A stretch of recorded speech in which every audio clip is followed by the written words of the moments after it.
Hello everyone, welcome to class. I hope you all are good and fine.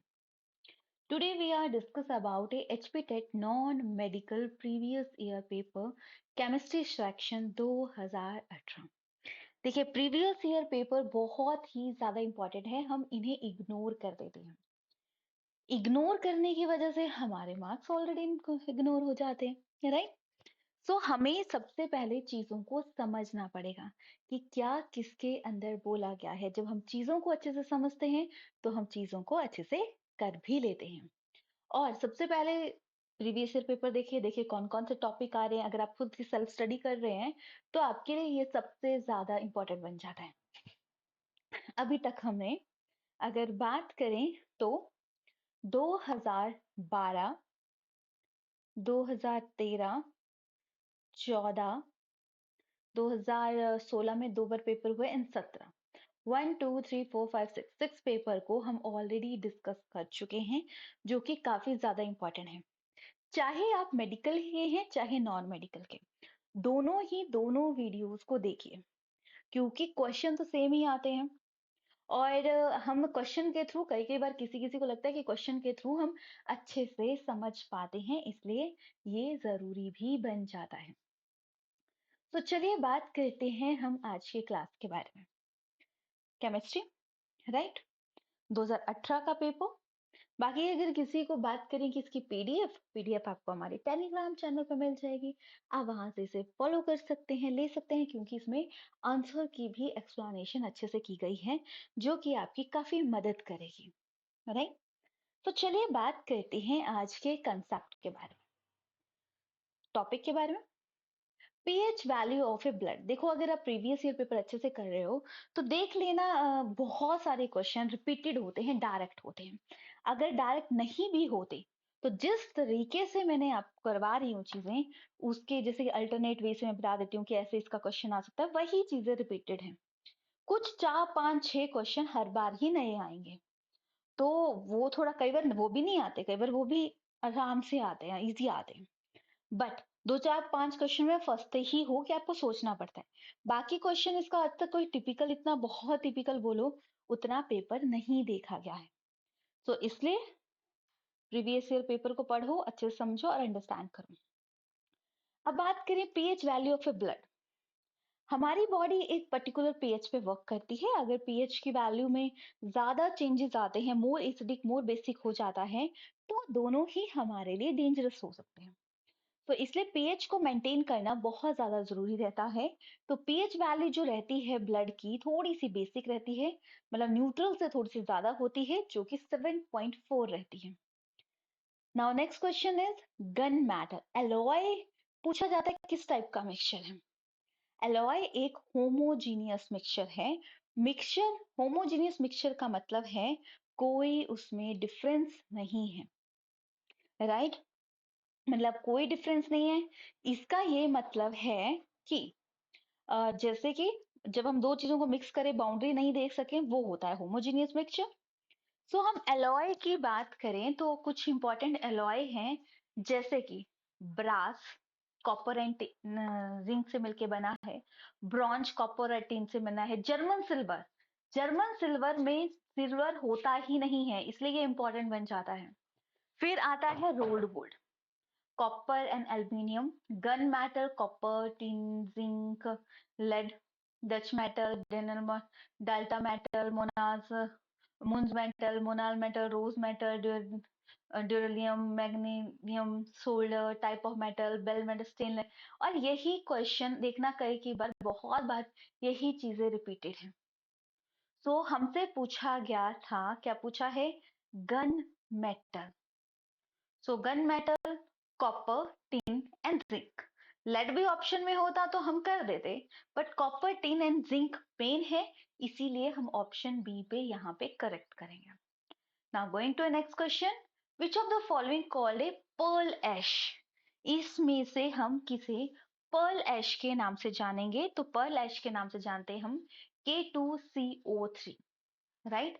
किसे जानते हैं? K2CO3, यानी हमारे पास ऑप्शन बी राइट बन जाता है। ये है बेकिंग सोडा, सोडियम हाइड्रोकार्बोनेट। ये है कैल्शियम कार्बोनेट, जो कि मार्बल बनने के लिए यूज होता है। सोडियम कार्बोनेट 10 वाटर मॉलिक्यूल जो कि वॉशिंग सोडा आता है। ठीक है, कितने हाइड्रेटेड होते हैं, कई बार ये भी क्वेश्चन आ जाता है, तो ये भी ध्यान में रखना है। Now next, what is carbogen? देखो ये जो केमिकल नेम वाले हैं, मैंने टेलीग्राम पे भी 50 इंपॉर्टेंट केमिकल कंपाउंड की सीरीज शेयर की है, आप उसे फॉलो कर सकते हैं। उसमें 50 इंपॉर्टेंट केमिकल कंपाउंड हैं जो जितनी बार अभी तक पेपर हुआ है उतनी बार वो रिपीटेड आए हैं, वो चीज उसमें एड ऑन की गई है। तो कार्बोजन की बात करें तो कार्बोजन आ जाता है आपका mixture of a CO2 and O2। Option C is the correct. Now which of the following not a greenhouse gas? कौन सी ग्रीन हाउस गैस नहीं है? सो बात करें, ओजोन भी कहीं आ जाती है, मीथेन तो है। अब कई बार सोचते हैं वाटर वेपर नहीं होगा, देखो वाटर वेपर नहीं होगा तो ये पॉसिबल ही नहीं है कि रिएक्शन हो, ठीक है, ये ग्रीन हाउस इफेक्ट शो हो। तो वाटर वेपर तो कंपल्सरी है। तो यहाँ पे कार्बन मोनोऑक्साइड नहीं है, तो ऑप्शन ए हमारा यहाँ पे करेक्ट बन जाता है। Now next question is angular momentum है 4p ऑर्बिटल इलेक्ट्रॉन। देखो एंगुलर मोमेंट के कंसेप्ट को हमारा जो क्वांटम नंबर का सेकंड है एजिमुथल क्वांटम नंबर, वो बताता है कि कैसे मोमेंट। देखो सबसे पहले शेल आते हैं, सब शेल आते हैं, फिर ऑर्बिटल आते हैं, इलेक्ट्रॉन आते हैं। अब किसमें किसी पावर होती है एंगुलर मोमेंट के बारे में, तो जैसे कि फॉर्मूला रहता है L+1 h/2π, राइट। हमें स्पेसिफिक 4p का पूछा है, तो 4p का हमें पूछा है तो 4p को हम कैलकुलेट करेंगे। देखो p की वैल्यू, अगर हम s की वैल्यू 0 आती है, p की वैल्यू 1 आती है, ठीक है, तो n l की वैल्यू 1 हमने फिल कर दी। फिल करने के बाद इसको कैलकुलेट करके हमारे पास जो वैल्यू आई वो √3h/2π आई। तो यानी हमारे पास यहाँ पे ऑप्शन सी करेक्ट बन जाता है, right. Now next question, which of the following most acidic? समझेंगे ध्यान से चीजों को, कि जैसे कि CH3OH है, ये कंजुगेटेड बेस एक्ट करता है, राइट। तो बेस है तो आ गया। वाटर है, कंजुगेटेड बेस OH आ जाता है इसका। फिर इथेनॉल की बात करें, इसका कंजुगेटेड बेस, देखो जो एसिड है इससे जाके बेस बन जाता है। अगर इसे स्ट्रॉन्ग एसिड है तो बेस वीक बनेगा, बेस स्ट्रॉन्ग है तो एसिड वीक होगा, ऐसे ये चलता है। तो इथेनॉल है कंजुगेटेड बेस, इसका CH3CH2O आता है। फिर CH3 का thrice CH twice and CHOH। Isopropanol, इसका आता है CH3 का ट्वाइस CHO। तो इन सब में देखें तो water H positive ion directly release कर रहा है, बाकी कॉम्बिनेशन फॉर्म में रह रहे हैं, बट वाटर के केस में ये आराम से रिलीज कर रहा है, इसीलिए स्ट्रॉन्ग एसिड यहाँ पे हमारा वाटर बन जाएगा। और वाटर सिचुएशन पे भी अपनी चेंज करता है, एसिड भी एक्ट कर जाता है डिपेंड ऑन द सिचुएशन, और बेस भी एक्ट कर जाता है। Now next question is CH3COL, ठीक है, ये आ गया CH3COCl। अगर इसका रिएक्ट करवाएं हम PD, ठीक है, H2 एंड BaSO4 की प्रेजेंस में, तो क्या बनेगा? तो इस केस में बन जाएगा हमारे पास CH3CHO, राइट। तो यहाँ पे option A is the correct, right. याद रखिएगा, एल्डिहाइड ग्रुप, यहाँ पे कार्बोनाइल से एल्डिहाइड ग्रुप बनता है, ये आपको ध्यान में रखना है, कुछ जनरल से टॉपिक होते हैं। अब देखो ये है फिनोल, ठीक है, फिनोल मतलब बेंजीन के ऊपर OH लगा है। अब जिंक डस्ट के प्रेजेंस में रिएक्शन हो रहा है तो इसको हम डाउज रिएक्शन बोलते हैं। इस केस में OH रिमूव हो जाता है, तो हमारे पास जो प्रोडक्ट बनता है वो आएगा C6H6।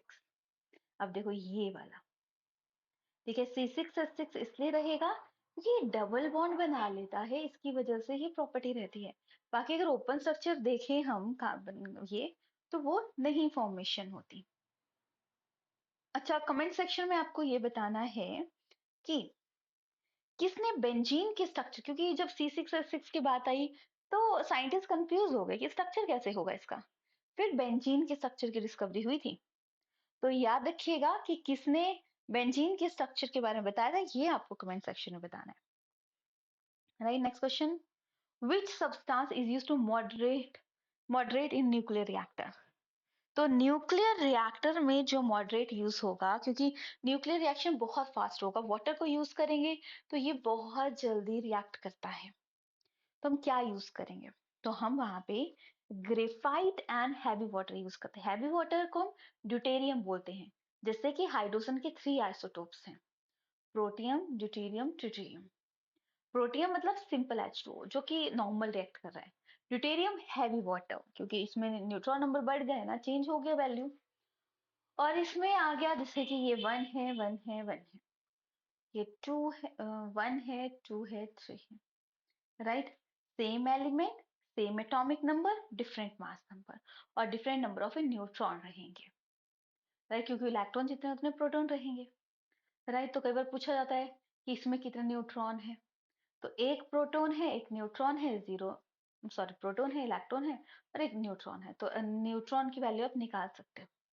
तो हैवी वाटर में both A and B, graphite and deuterium दोनों का यूज किया जाता है।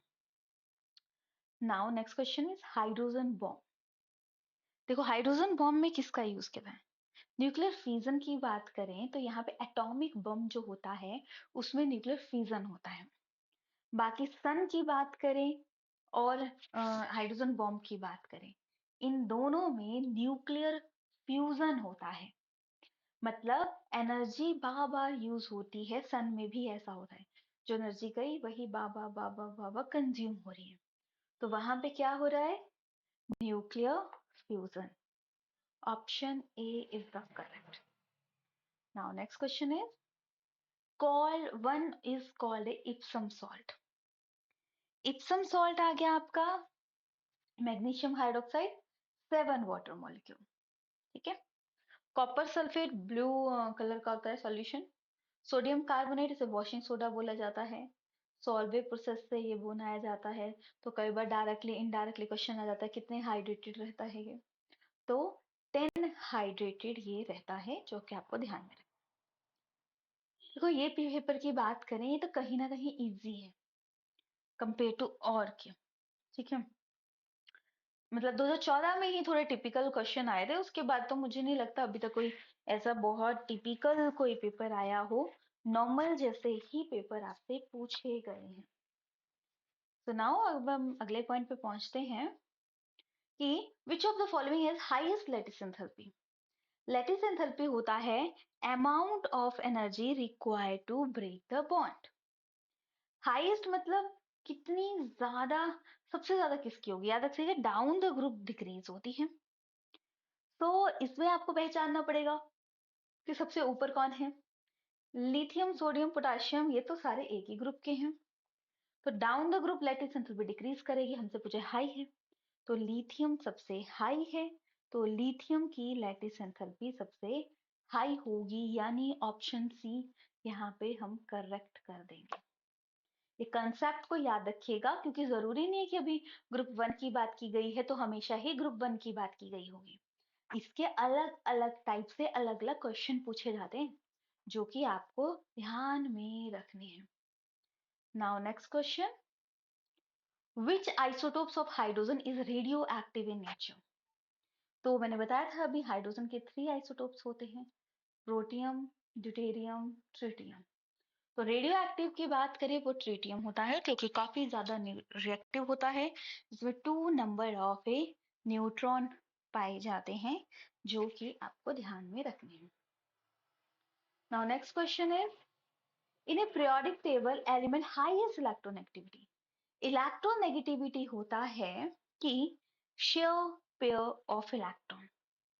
तो जितना छोटा मॉलिक्यूल होगा वो उतने जल्दी शेयरिंग जल्दी सीखता है। तो फ्लोरीन जो है वो हाईएस्ट इलेक्ट्रॉन नेगेटिविटी आती है। मगर अगर पूछा जाए इलेक्ट्रॉन गेन नेगेटिविटी, दोनों ही डाउन द ग्रुप डिक्रीज होती है। बट इलेक्ट्रोनेगेटिविटी के केस में chlorine right answer, sorry gain enthalpy के केस में। क्यों? क्योंकि फ्लोरीन का साइज छोटा होता है और इलेक्ट्रो एफिनिटी या इलेक्ट्रॉन गेन एंथैल्पी होता है जब उसमें कोई चीज ऐड ऑन कर रहे हैं तो क्या फर्क पड़ रहा है। फ्लोरीन छोटा होता है तो उसको समझ नहीं होती, समझ नहीं बोल सकते क्योंकि डी वैलेंस खाली नहीं होता इसका, ठीक है, जिसकी वजह से इसमें इतनी ज्यादा वेरिएशन नहीं आती, तो इसलिए उसका क्लोरीन आ जाएगा। बट अगर हाईएस्ट इलेक्ट्रोनेगेटिविटी की बात करें तो फ्लोरीन। डाउन द ग्रुप दोनों चीजें डिक्रीज होती हैं, ट्रेंड आपको टिप्स पे होने चाहिए, ट्रेंड में no compromise. Now next question, bond angle expected for a NH, ठीक है, ये है एक लोन पेयर होता है, हाइड्रोजन हाइड्रोजन लोन पेयर की वजह से वैसे तो 109 होना चाहिए, बट लोन पेयर की वजह से ये कंप्रेस करता है, जिसकी वजह से इसका जो बॉन्ड एंगल होता है 90 तो है ही नहीं, 90 से ज्यादा है और 109 से कम है। देखो सेम क्वेश्चन, बहुत सारे क्वेश्चन मेडिकल के नॉन मेडिकल, नॉन मेडिकल के मेडिकल, सब में आते हैं। अगर आप इनको पूरे पूरे पेपर अच्छे से डिस्कस कर लो, क्लास 11 एंड क्लास 12 दोनों के, तो आपके पता नहीं कितने क्वेश्चन ऑटोमेटिकली क्लियर हो जाएंगे, राइट? मतलब बहुत अच्छा स्कोरिंग रहेगा और एक से दो बार देख लो वीडियोस को। Next question is permanent hardness of a water due to presence. Hardness वाला क्वेश्चन अभी तक जितनी बार पेपर हुए हैं आया ही है, तो और वाला क्वेश्चन ये बार बार आए हैं। तो मेटलर्जी वाला चैप्टर तो आपको अच्छे से करना ही है, क्लास 12 का एक टॉपिक तो आपको मिल गया, दूसरा पीरियोडिक टेबल मिल गया, थर्ड पॉलीमर मिल गया, ठीक है, फिर हाइड्रोजन वाला कंसेप्ट मिल गया, structure of A atom, basic concept of A chemistry, हाँ केमिकल बॉन्डिंग वाला, acid and base, carbonate compound 10th का लेवल का टॉपिक, ऑर्गेनिक से मैंने आपको बता ही दिया क्या क्या करना है, right? So permanent hardness of water due to presence of, permanent होती है उनको रिमूव करना टफ होता है, तो chloride and salt of calcium and magnesium की वजह से होती है। बाकी बात करें बाइकार्बोनेट, बाइकार्बोनेट टेम्परेरी हार्डनेस होती है और टेम्परेरी हार्डनेस को रिमूव करना आसान होता है कंपेयर टू परमानेंट हार्डनेस के, तो ये भी आपको ध्यान में रखना है, राइट?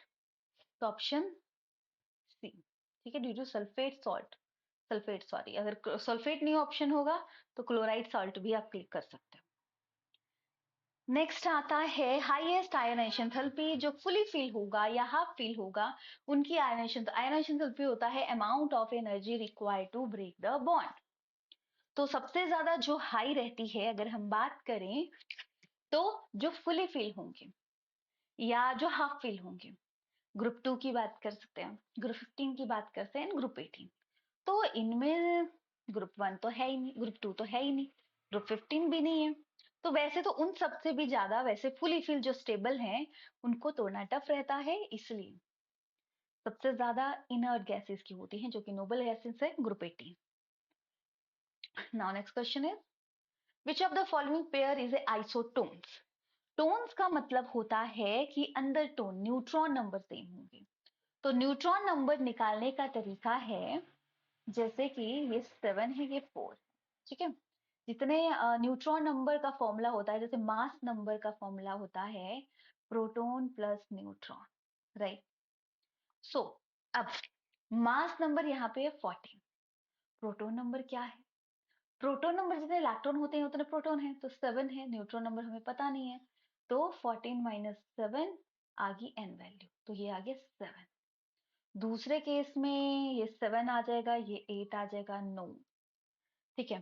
सेकेंड केस में 13 - 6, 13 - 6 कितने हो गए, 7, और ये 7, तो इसलिए हमारा ऑप्शन ये करेक्ट बन जाता है, राइट? ये 6 है, ये 7 है, तो ऐसे आप निकाल सकते हो, तो ऑप्शन बी हम यहाँ पे करेक्ट कर देते हैं। Now going to next question, पता नहीं कितनी बार आता है, which of the following transition present in vitamin B12। B12 मैंने आपको पहले भी बताया था, विटामिन B12 है साइनोकोबालमिन, परनीशियस एनीमिया होता है, और कोबालमिन है कोबाल्ट उसमें नाम में ही है, तो इसलिए पता लगता है कोबाल्ट विटामिन B12 में पाया जाता है, इसीलिए हमारा राइट ऑप्शन कौन बन जाता है, राइट ऑप्शन बी। देखो ये पूरा चार्ट है, आप देख सकते हैं। विटामिन वाला कंसेप्ट आपको अच्छे से समझना है क्योंकि इसके क्वेश्चन काफी ज्यादा पूछे जाते हैं। Now next question, vitamin A, again same he pattern में क्वेश्चन आया है। तो विटामिन ए रेटिनोल, ठीक है। थायमिन बी, टोकोफेरोल किस विटामिन का नाम है, ये आपको बताना है कमेंट सेक्शन में, राइट। देखो आप कमेंट करते हो तो हमें मोटिवेशन मिलती है कि हाँ ठीक है, लोगों को फायदा, स्टूडेंट्स को फायदा हो रहा है। तो जब फायदा होता है तब हम और भी तरीके से काम करते हैं कि हाँ और चीजें हम क्या प्रोवाइड करवा सकते हैं जिससे उसे एग्जाम में मदद मिले। और अगर आपको लगता है कि मैम हमें ये चीज प्रोवाइड करवा दो, तो हम डेफिनेटली कोशिश करेंगे कि वो चीज आपको प्रोवाइडेड हो, right. Next, not present in DNA. देखो डीएनए की बात करें और आरएनए दोनों जेनेटिक मटेरियल है, पर डीएनए मोस्ट कॉमन पाया जाता है। तो डीएनए में, ठीक है, एडेनिन थाइमीन के साथ बॉन्ड बनाता है, ग्वानिन साइटोसिन के साथ ट्रिपल बॉन्ड बनाता है। तो यहाँ पे यूरेसिल तो है ही नहीं, क्योंकि यूरेसिल तो आरएनए में पाया जाता है, राइट। कितने बॉन्ड बनाता है ऐसा भी क्वेश्चन आता है, तो ये भी आपको ध्यान में। जैसे प्यूरिन पिरामिडिन दो चीजें हैं। प्यूरिन में एडेनिन और ग्वानिन आता है, पिरामिडिन में साइटोसिन थाइमिन एंड यूरेसिल आते हैं, ठीक है, दोनों चीजें। और एडेनिन एंड ग्वानिन तो दोनों में ही होते हैं, थाइमिन की जगह यूरेसिल होता है डीएनए में, सॉरी आरएनए में, तो ये पॉइंट भी आता है क्वेश्चन में। Next, cloud. क्लोराइड अलग, जैसे डिस्पर्स फेज डिस्पर्सन मीडियम मिलके क्लोराइड बनाते हैं। Solid solid sol, solid liquid sol, solid in gas aerosol, liquid in gel, liquid in liquid emulsion, liquid in gas aerosol, gas in solid solid sol, solid in liquid foam। तो हमसे पूछा गया है cloud, तो cloud एक type का aerosol है, liquid in gas, तो हम ऑप्शन भी करेक्ट कर देंगे। Now going to next question, galvanization. अब ये तो मैंने पता नहीं कितने में देखा, आयरन को जंग लग जाए तो जंग से बचाने के लिए हम उसमें कोडिंग करते हैं, उसे हम गल्वेनाइजेशन बोलते हैं, जो कि हम जिंक की कोडिंग करते हैं। ये क्वेश्चन देखो डायरेक्टली कितने क्वेश्चन आ जाते हैं, 15 क्वेश्चन तो आप ऐसे देखोगे डायरेक्टली पूछे हैं, कोई इनमें डाउट ही नहीं है। Next, amalgam. ये भी कितनी बार, एमलगम आपको पता है मरकरी का है, तो मरकरी के साथ कोई और मेटल होगा उसे एमलगम बोलते हैं, पर मरकरी तो होना कंपलसरी है, तो मरकरी वाला ऑप्शन एक ही है, ऑप्शन डी हम कर देंगे। और मतलब हमारे अर्थ पे कोई चीज कैसे पाई जाती है, किस फॉर्म में पाई जाती है, उसे हम और बोलते हैं। ये कुछ कॉमन और हैं जो कि पेपर में पूछे जाते हैं, right. Next, cinnabar. Again cinnabar भी मरकरी का और है। ये दो क्वेश्चन अभी तक आप देखोगे 3 से 4 बार रिपीटेड हो चुके हैं, तो ये आपको ध्यान में रखना है। Next, how many potassium atom present in 7। देखो ये सीधी सी बात है, मोल कंसेप्ट से क्वेश्चन है, और मोल कंसेप्ट से डायरेक्ट क्वेश्चन आता है। सबसे पहले आप पोटाशियम की कितना मास होता है निकाल लिया, उसको मल्टीप्लाई कर दिया एवोगैड्रो से, ठीक है। अभी या तो आप डायरेक्टली कर लो या कैसे भी कर लो, ठीक है।